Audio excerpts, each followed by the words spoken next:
Bismillahirrahmanirrahim. Assalamualaikum warahmatullahi wabarakatuh.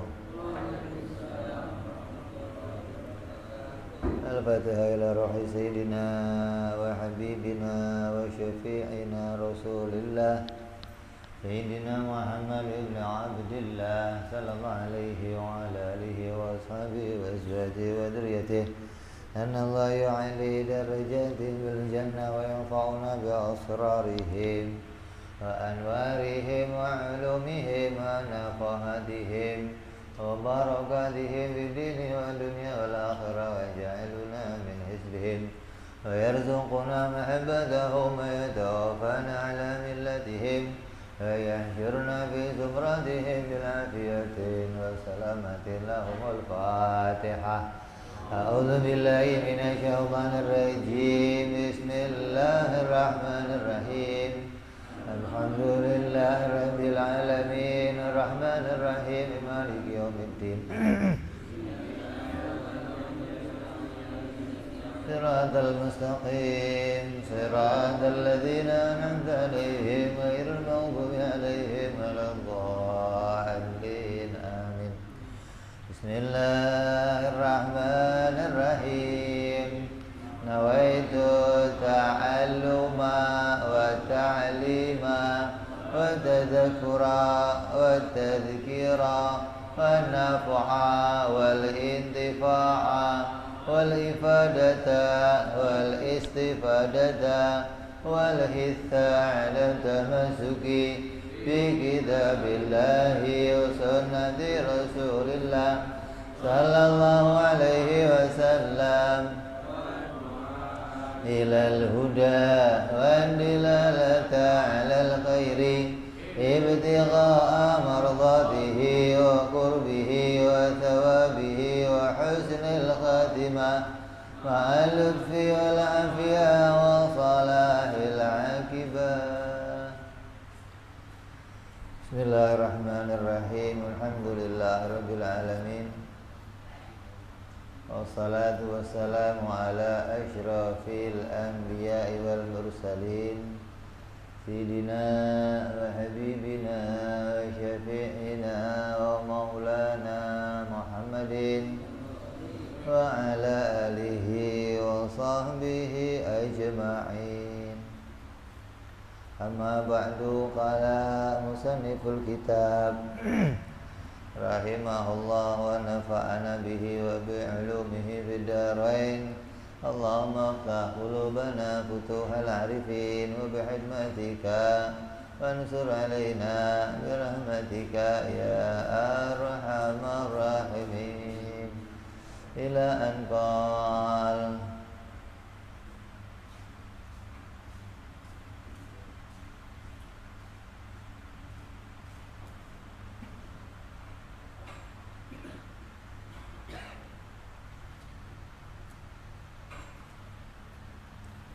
sampai hikmah 127. Sekarang 7. Hah? Sekarang apa kemarin?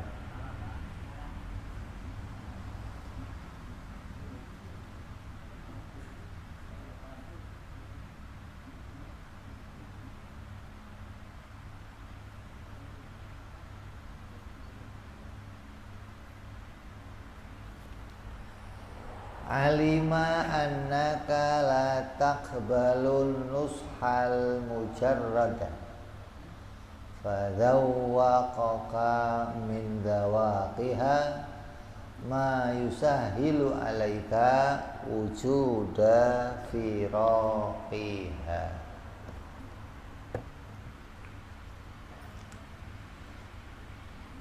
Artinya Allah mengetahui bahwa engkau tidak dapat menerima nasihat yang hanya berupa teori-teori atau kata-kata saja. Karena itu Allah menjadikan kepadamu untuk bisa merasakan rasa pahitnya, agar memudahkan bagimu untuk meninggalkan cinta dunia.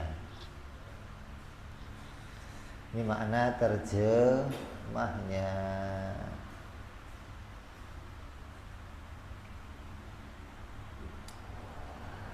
Artinya yang dimaksud dengan hikmah ini menyambung hikmah yang kemarin, bahwa Allah memberitakan dunia ini tempatnya bersedih, tempatnya sakit, tempatnya miskin, tempatnya berantem, tempatnya susah. Tapi manusia itu nggak cukup kalau cuma dinasehati doang. Kalau cuma dikasih tahu, nak, jangan ngurusin dunia. Dunia tempat ruwet, tempat susah, tempat musibah.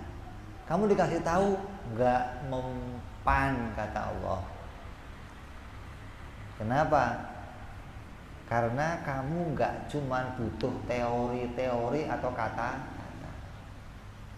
Maka Allah jadikan kamu merasakan pahitnya. Rasakan dong. Apa fungsinya? Biar kamu tahu bahwa yang Allah nasihatkan itu betul. Kalau kamu sudah tahu itu betul, terus kamu akan mudah meninggalkan mencintai dunia.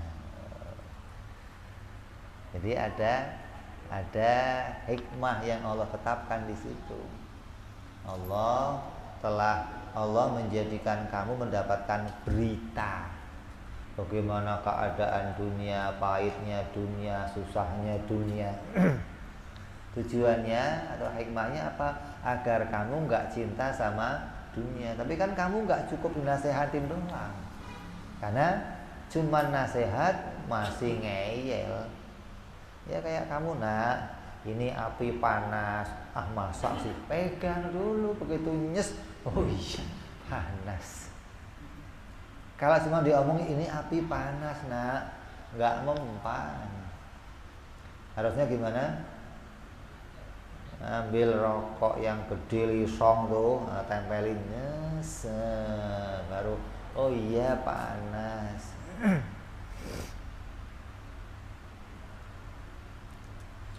Karena engkau sudah terbiasa menyukai dunia. Ada anak seneng permen, dikasih tahu, nak, permen itu bahaya. Nurut nggak kira-kira? Ada anak suka main HP, dikasih tahu, nak, jangan main HP, HP itu bahaya. Nurut kira-kira? Itu kita begitu. Jangan kamu kira susah dinasihatin anak kecil, ente semua sama.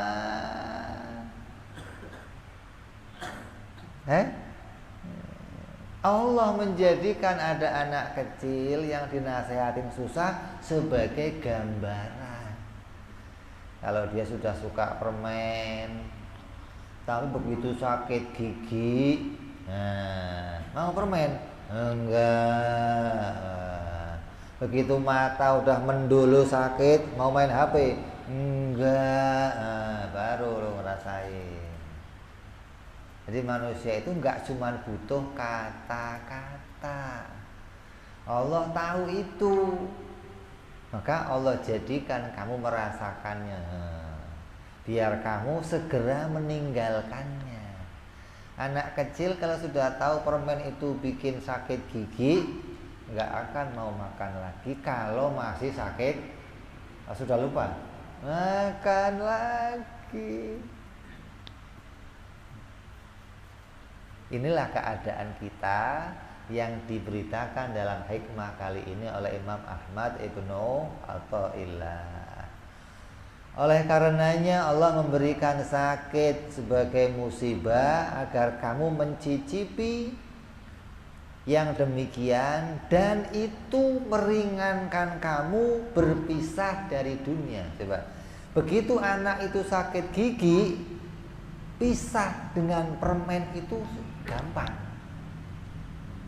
Coba belum sakit gigi, waduh susahnya ninggalin permen, ninggalin es krim. Bisa? Begitu sakit gigi guling-guling, kamu kasih sekalian, nih buat kamu. Enggak. Mudah meninggalkannya gitu loh.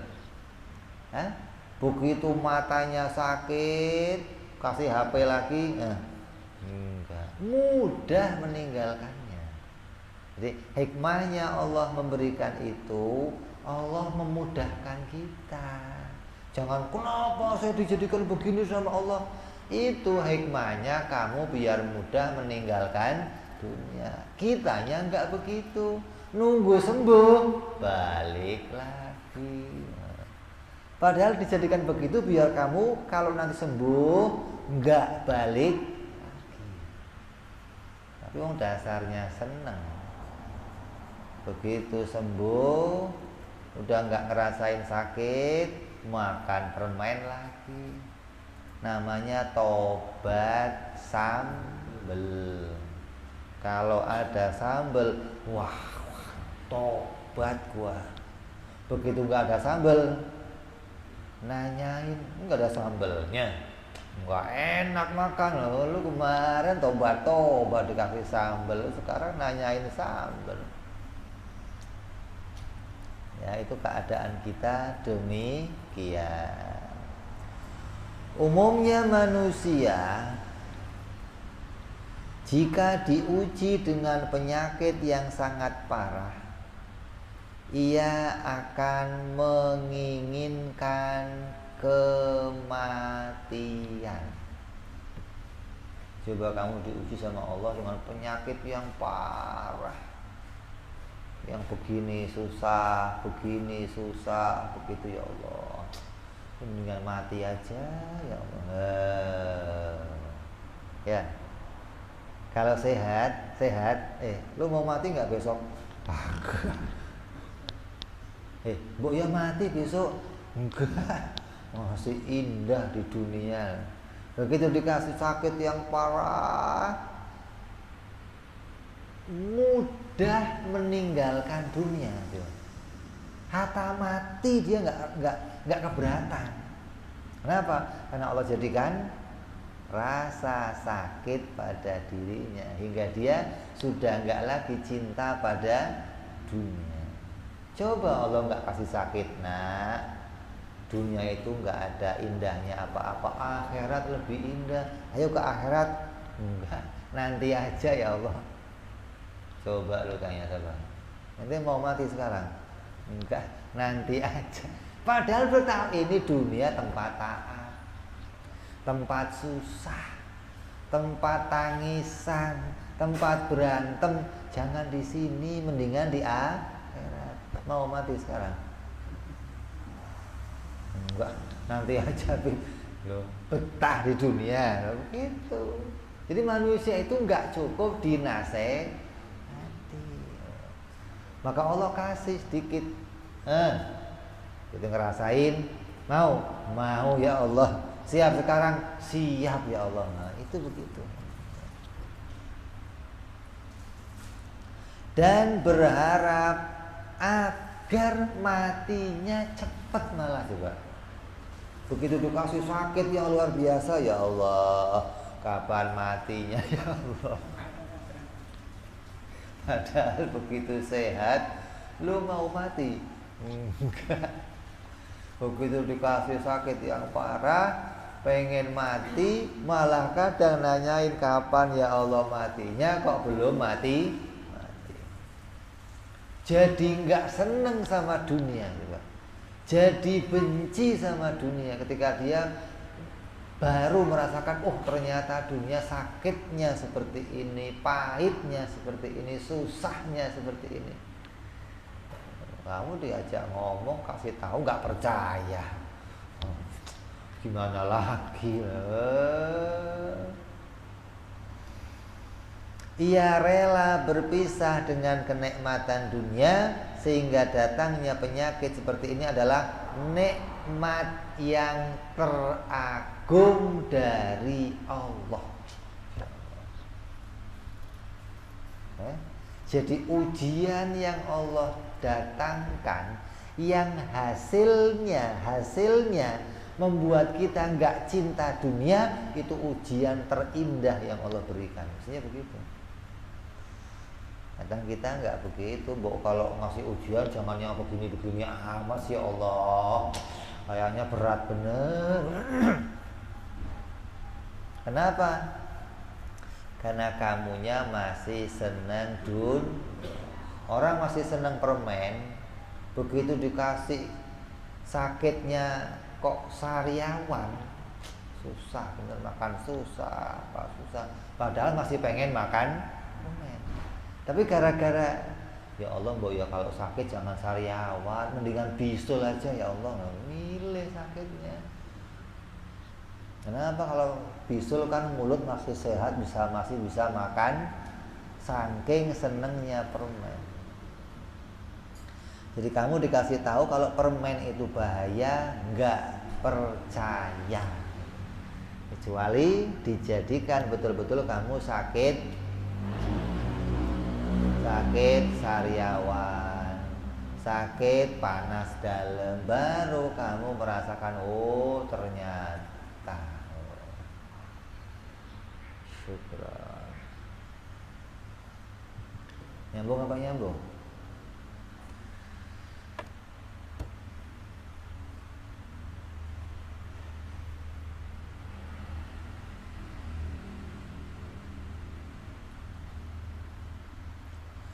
Dan hal itu supaya kamu tidak suka lagi kepada dunia. Kalau kamu nggak suka pada dunia, kamu jadinya apa? Zuhud. Yang kemarin kita bicarakan tuh, kamu akan jadi orang zuhud. Apa zuhud itu? Zuhud itu hatinya kosong dari bergantung kepada dunia. Bukan zuhud itu melarat, nggak punya dunia, bukan, itu kere namanya.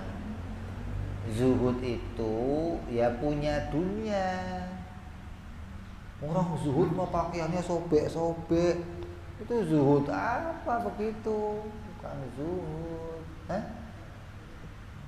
Kalaupun dia nggak senang dunia, memang kepepet karena nggak punya dunia, mau nggak mau zuhud. Itu zuhud kepepet namanya, memang gara-gara nggak punya dunia. Yang dimaksud zuhud ini, kamu punya dunia tapi nggak menggantungkan sama dunia. Kamu memiliki dunia tapi nggak pernah berharap pada dunia. Yang di hati kamu hanya pertolongan Allah. Yang kamu gantungi hanya pertolongan Allah. Bukan, punya duit ini gampang kalau mau ke sono gua. Punya HP ini gampang kalau mau ngebel-ngebel. Punya ini gampang kalau Allah kemana? Ya nggak dihitung jadinya. Karena kamu menggantungkan semua manfaat kamu diambil dari dunia, hingga seakan-akan Allah sudah nggak ada fungsinya lagi sebagai penolong, sebagai pemberi, sebagai yang menjadikan sesuatu. Kenapa? Karena kamu menggantungkan dengan dunia. Lah zuhud itu menghilangkan ini. Bukan nggak punya dunia, bukan, dunianya punya, tapi nggak pernah bergantung kepada dunia. Dan sesungguhnya hal itu adalah satu keberuntungan untuk orang-orang yang sedang berjalan menuju Allah. Untuk para murid, untuk para salikin, orang-orang yang sedang meniti jalan menuju Allah. Ketika Allah bukakan jalan kamu untuk tidak cinta dunia, itu anugerah dari Allah. Kenapa? Hal tersulit membersihkan hati dari cinta dunia. Hal tersulit membersihkan hati dari bergantung pada dunia.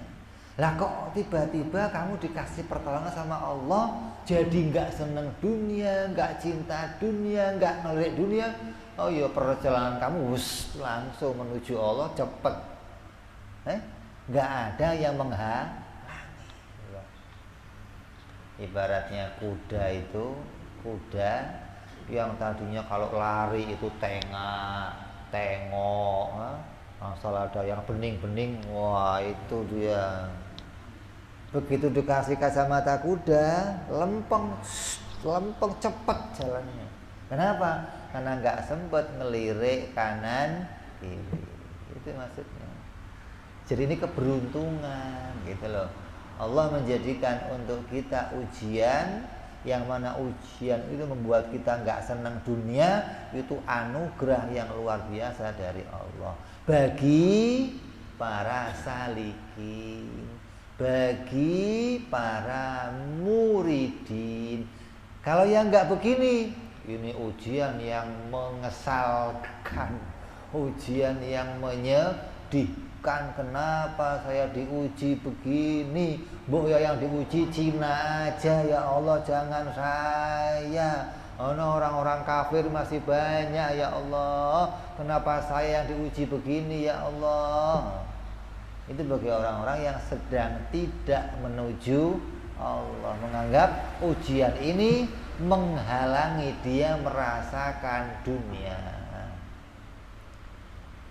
Tapi bagi salikin, bagi para muridin, orang-orang yang sedang menuju kepada Allah, justru mereka pengen punya cara, gimana caranya nggak seneng sama dunia, gimana caranya jadi orang zuhud. Mereka sedang berusaha, tiba-tiba Allah kasih jalan, sakit gigi, boro-boro ngelirik permen, boro-boro ngelirik yang manis-manis, boro-boro ngelirik. Nah itu keberuntungan ya Allah, alhamdulillah. Harusnya demikian. Nah, kalau ada para salikin, para muridin diuji oleh Allah kok masih ngedumel, ngomel-ngomel, ya berarti dia tidak tahu apa hikmah dijadikannya itu semua. Nggak ngerti apa keberuntungan dia dijadikan sesuatu untuk jauh daripada cinta kepada dunia. Burung kamu jang,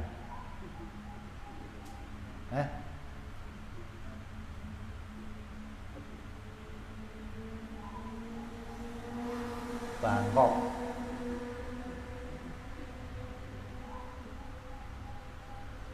Allah jadikan langsung seseorang merasakan kepahitan. Apa hikmahnya? Agar dia benci kepada dunia. Seperti kepahitan apa yang contohnya Allah jadikan? Kalau tadi kita contohkan anak kecil, sekarang musonif mencontohkan untuk kita. Apa diantaranya? Seperti kalau usaha nggak pernah berhasil. Bagi orang yang sedang menuju Allah itu senang. Tapi bagi orang yang nggak senang menuju Allah, itu musibah yang menyakitkan. Sampai nyanyiannya dari pintu ke, siapa yang nyanyi itu? Cari kerja nggak kerja habis-habis, dari pintu masuk pintu, keluar pintu, masuk pintu. Emang melewat jendela? Ya dari pintu ke pintu, masa dari jendela ke jendela, gimana sih? Gara-gara apa? Nggak dapet. Ya, terus dumel, ngoceh, nyalahin, kenapa nasib kok begini. Lah bagi orang yang salikin seneng ya Allah. Tandanya apa? Memang kamu nggak jodoh sama dunia. Nah kadang kita enggak, kegagalan itu adalah keberhasilan yang tersembunyi.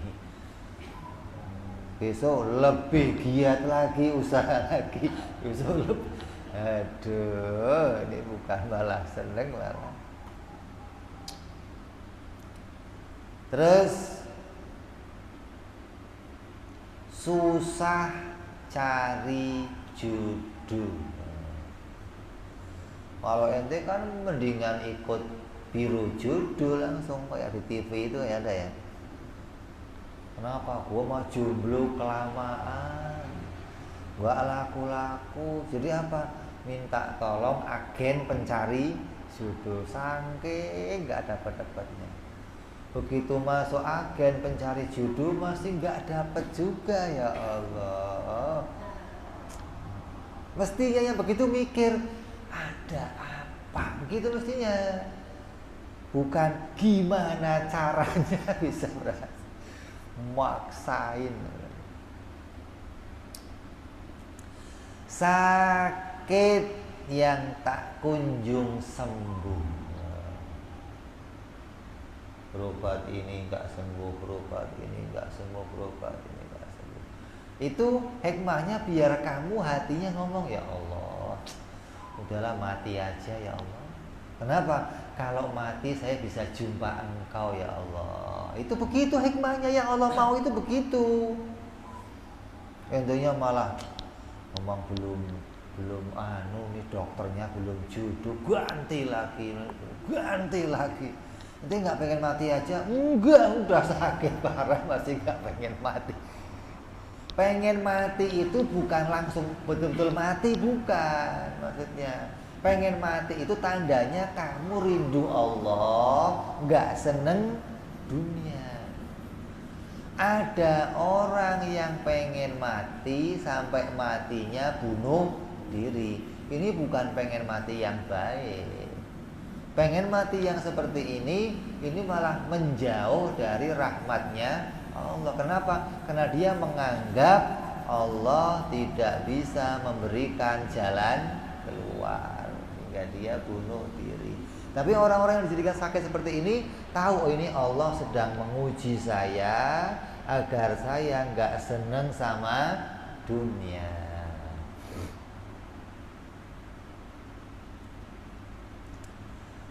Hingga seorang hamba mengatakan, ya Allah, lebih baik aku mati saja daripada hidup seperti ini. Lontang-lantung gak punya kerja, kesono kemari jomblo, sakit gak sembuh. Kalau kamu lontang-lantung gak punya kerja, itu kamu suruh jadi sarkup. Maksudnya begitu. Udah lo urusannya ziarah kubur, maulid, tahlil gitu aja, entah juga dapat kerja. Ini enggak maunya kerja jadi PNS, maunya kerja jadi poluan. Gimana? Kalau kamu kok nggak dapat jodoh, udah urusannya jadi sarkup. Tahu sarkup? Sarjana kubur. Udah kerjanya ziarah sono, ziarah sini, cari makom keramat, duduk zikir, ingat Allah, udah begitu aja. Itu menghilangkan pikiran kamu yang macam-macam. Ini nggak jadi sarkup gimana? Kayak ini loh, udah ruwet sono sini jadi merbot, itu beres sudah. Hah? Ke sono nggak dapat kerja, ke sini nggak dapat kerja, terus udahlah jadi merbot aja lah. Kenapa? Dekat sama Allah, gampang zikir, gampang. Begitu maksudnya. Maka itulah hasil kepahitan. Kamu pengen mati, pengen gak senang dunia, itu hasil kepahitan itu seperti itu. Yaitu benci kepada dunia dan mengharapkan segera jumpa akhirat. Itu maksudnya. Beda sama orang bunuh diri. Kalau bunuh diri pengen jauh dunia dan pengen gak ketemu akhirat. Dia salah jalan. Di dunia kayaknya lewat, di akhirat lebih berat.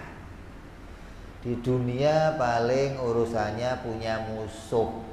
Di dunia paling urusannya nggak bisa ngadepin orang. Di dunia paling urusannya ditagih utang. Lalu di akhirat begitu bunuh diri, ya Allah, lebih taat lagi. Lu ngadepin malaikat, ngadepin hisab, ngadepin yang macam-macam.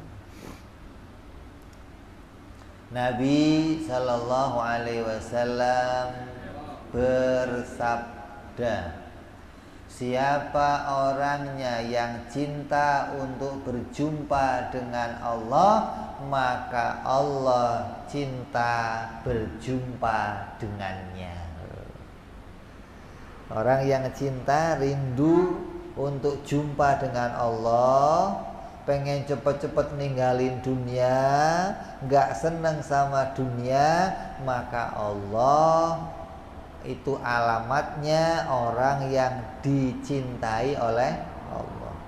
Itu alamatnya orang yang dirindukan oleh Allah. Apa alamatnya? Dia nggak seneng kepada dunia. Datang dunia yang banyak nggak membuatnya gembira. Hilang dunia nggak membuatnya sedih.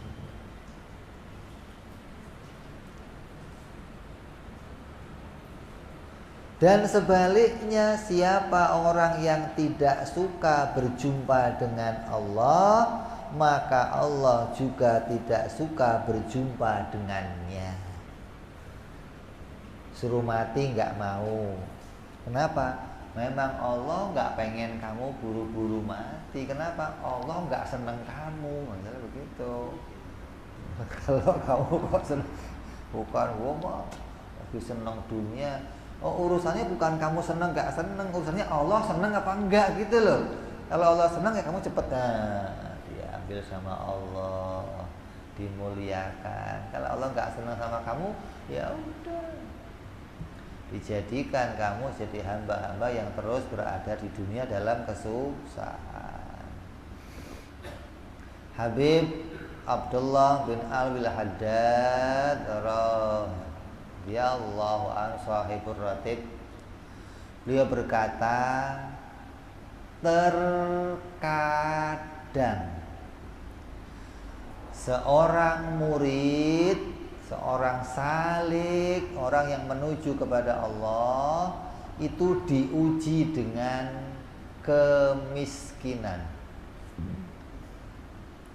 diuji dengan kesusahan, diuji dengan kesempitan. Maka seharusnya dia bersyukur kepada Allah karena menjadikan kenikmatan berupa jalan untuk bisa cinta kepada akhirat dan benci kepada dunia. Ini kalau orang ngerti. Kalau orang ngerti. Sama kayak begini, ada anak kecil mau berhenti netek sama emaknya. Kira-kira berhentiinnya gampang nggak? Berhentiinnya susah. Ada yang kadang tetek emaknya dikasih jadan, brotowali. Biar apa? Pahit. Begitu pahit, anaknya dilepehkan, nggak seneng, akhirnya nggak mau lagi netek. Itu si anak harusnya begitu tahu syukur sama emaknya. Makasih mak, untung dikasih brotowali. Kalau enggak, saya sampai gede nggak berhenti netek. Itu mestinya. Emaknya tahu ini kalau nggak saya giniin nggak akan berhenti. Biar berhenti gimana? Harus pakai cara. Maka Allah tahu cara apa yang akan dijadikan untuk kita agar nggak seneng sama dunia. Ada yang disempitkan, ada yang dibikin sakit, ada yang itu hikmahnya biar kamu rindu akhirat dan nggak seneng sama dunia. Nyambung apa nyambung? Jadi bagi orang-orang yang salik harusnya hal itu satu kenikmatan yang harus disyukuri. Ya Allah, syukur untuk Engkau bikin ini sama saya ya Allah.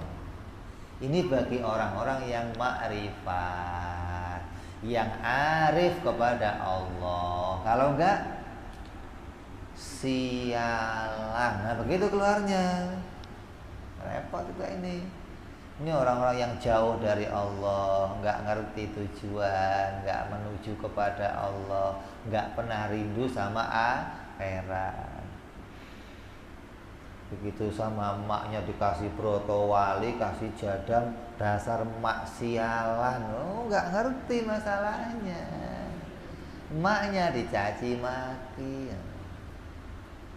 Nggak apa-apa dicaci maki, bagi emaknya nggak apa-apa. Kenapa? Karena tahu maknya punya tujuan baik biar kamu selamat. Gitu. Orang yang nggak ngerti Allah itu seringkali diomelin bagi Allah nggak ada urus, yang penting lu selamat. Orang kalau sedang dicintai sama Allah itu dijadikan apa saja untuk dekat dengan Allah. Kamu punya anak lagi seneng main, lari sono, lari sini, main ketek apa itu? Wow. Lah, kamu sebagai bapaknya lagi rindu, anaknya lagi seneng main, tiba-tiba di jalan diangkat, dipeluk, dibawa pulang. Seneng gak anaknya? Ngomel gak anaknya? Bapaknya urusan?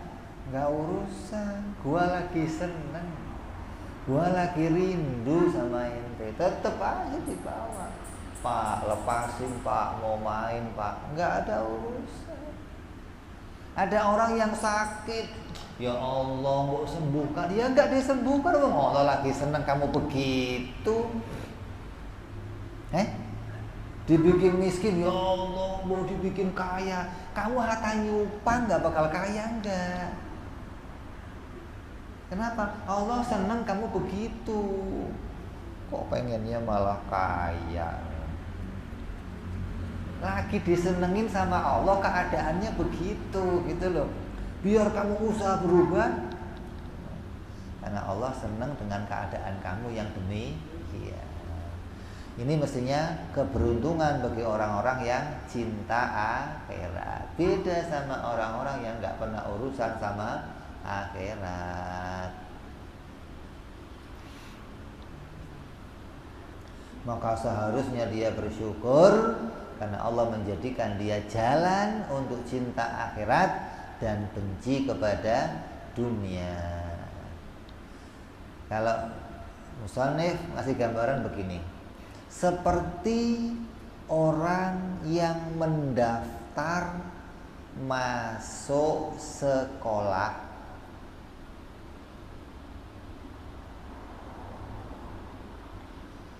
maka sebagai tanda dia diterima di sekolah itu ada apa?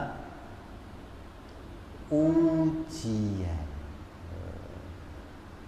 Seorang yang sedang menuju Allah diuji, ada sakit, ada miskin, ada kesempitan dunia, ada macam-macam. Allah uji tuh. Tandanya dia diterima untuk jalan di jalannya Allah Subhanahu wa ta'ala. Gitu maksudnya. Kalau nggak ada ujian itu, berarti kamu nggak diterima. Wiridnya ya wirid, zikir-zikir, gua kayaknya tenang-tenang aja. nggak ada ujian. Aku mesti mikir, kamu kenapa kok nggak ada ujian begitu? Bukan kenapa gua diuji. Tadinya saya waktu belum banyak zikir nggak diuji begini perasaan. Begitu mulai sering ziarah, sering ngaji, sering wirid, jadi hidup gua belangsak begini. Nah, itu. Kamu pikirnya yang harus cerdas. Itu tandanya jalan kamu diterima oleh Allah Subhanahu wa ta'ala. Bukan kalau jalan diterima ya mestinya mulus, nggak ada ujiannya. Itu jalan tol, bro. Bukan jalan menuju Allah. Jalan menuju Allah lain lagi. Ada ujian, ada musibah, ada macam-macam. Yang mana itu jadi tanda kamu diterima jalannya menuju Allah Subhanahu. Seperti apa? Seperti orang yang masuk sekolah, ketika dia diterima, maka dia akan mendapatkan ujian di sekolah tersebut. Tapi orang yang nggak diterima di sekolah itu ada ujiannya? Ada? Nggak ada ujian. Jadi sebagai tanda seseorang itu diterima, maka akan mendapatkan ujian. Tapi apabila tidak diterima, maka dia tidak akan mendapatkan ujian. Kalau nggak ada ujian gimana? Ya nggak ada ijazah, ya nggak ada penilaian, ya nggak ada pangkat, nggak ada derajat gitu. Karena ada ujian, ada pangkat, ada derajat, ada kemuliaan yang akan kamu peroleh dari itu semua. Jadi jangan dikira saya tadinya sebelum masuk thariqah ini toko 2, kerjaan lancar, sekarang aduh udah toko habis, cari kerja susah, salah thariqah, 2 kali salah thariqah. Kadang seperti itu. Kenapa? Karena nggak tahu hikmah apa yang Allah simpan di balik kejadian-kejadian yang diberikan kepada kita. Apa hikmahnya? Hikmahnya Allah mau menunjukkan apa yang dinasehatkan Allah tentang dunia ini menyusahkan, kamu nggak percaya. Allah perintahkan kamu tinggalkan cinta dunia, jangan urusin dunia, lebih banyak kamu nggak percaya. Maka Allah kasih kamu ujian biar kamu, oh iya ya Allah, biar kamu jadi enteng, jadi gampang untuk tidak cinta dunia, untuk meninggalkan dunia dan cinta akhirat. Yang dimaksud meninggalkan dunia bukan lari ke hutan, bro. Gua mau diperintah sama Habib ninggalin dunia, terus mau kemana lo? Ke alas, mau jadi temennya monyet gitu. Bukan. Cinta, nggak cinta itu makanya hatinya nggak condong, hatinya nggak bergantung kepada dunia gitu loh. Bukan dohirnya, bukan. Banyak wali-walinya Allah yang duitnya nggak berseri, nolnya itu banyak benar. Tapi walinya kok bisa di hatinya nggak ada nilainya duit itu. Anjingnya lari-lari itu kalungnya emas. Kalau ada anjing kok kalungnya emas, oh punya Syekh Abu Yazid, ini mah punya dia anjingnya. Kalau anjingnya aja pakai kalung emas, kalau istrinya mau pakai emas, lu mau kayak anjing? Nah, milih mana ente? Kalau ente kan enggak, istri kamu yang kamu kasih kalung. Kalau anjing pakai apa? Nah, kamu cinta dunia begitu. Jadi dunianya ada di hati. Kalau mereka enggak, dunia punya, dikasih semua buat apa? Dianya enggak memikirkan itu semua. Ini orang-orang yang berada pada jalan menuju Allah dan diberi kemudahan oleh Allah agar hatinya hanya condong kepada Allah Subhanahu wa ta'ala. Jadi jangan menganggap ini menyuruh kamu untuk tidak punya dunia, bukan. Tetap kamu punya dunia, tapi hatinya nggak condong sama dunia. Mudah-mudahan kita semua mendapatkan taufik dari Allah, petunjuk dari Allah, kemudahan dari Allah, hingga kita jadi orang-orang yang senantiasa berjalan menuju keridhaan Allah, menuju cinta akhirat, menjauhi cinta kepada dunia, hingga kita selamat sampai ke akhirat nanti mendapatkan ridhonya Allah Subhanahu wa ta'ala. Amin ya rabbal hadhihi niyyah wa ala niyatin shalihah wa ila hadratin nabi. Al-Fatihah. A'udzu billahi minasy syaithanir rajim. Bismillahirrahmanirrahim. Alhamdulillahi rabbil alamin arrahmanir rahim maliki yaumiddin. Iyyaka na'budu wa iyyaka nasta'in. Ihdinas siratal mustaqim. Siratal ladzina an'amta 'alaihim ghairil maghdubi 'alaihim waladdallin. Ya Rabbana i'tarafna wa annana asrafna 'ala ashrafna fatub 'alaina taubah تغسل كل هوبة أصلح لنا عوراتي وأمن رواتي واغفر لوالدينا ومولودنا والآل والإخوان وسائر الهلان وكل ذي محبة أو جيرة أو صحبة المسلمين أجمع آمين ربي اسمع فضلا وجودا منا لا باكتساب منا بالمصطفى رسولي نضى بكل سولي صلى وسلم ربي عليه عند الحبي وآله وصحبه دادا طهسي صحبي والحمد لله بالبدء وتناهي سبحان ربك رب العزة عما يصفون سلام على المرسلين والحمد لله رب العالمين. Assalamualaikum warahmatullahi wabarakatuh.